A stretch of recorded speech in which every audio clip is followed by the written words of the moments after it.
You searched how to buy shares of Park-Ohio Holdings Corp. Park-Ohio is an industrial manufacturer listed on NASDAQ under the ticker PKOH.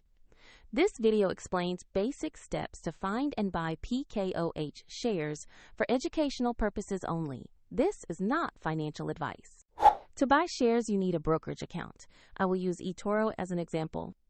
After signing up, you will need to verify your account, usually by uploading an identity document, and add funds to your account before placing an order.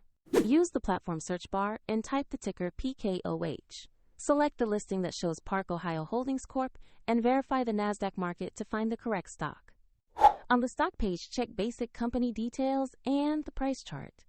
Confirm the company name, ticker PKOH, and the NASDAQ listing so you are on the right asset page. To invest, click the Trade or Buy button. Choose the amount you want to invest and review the order settings. Confirm the order after checking fees and order type.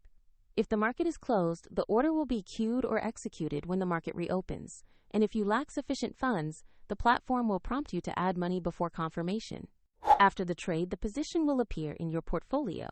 For convenience, the eToro link is in the video description if you want to visit the platform.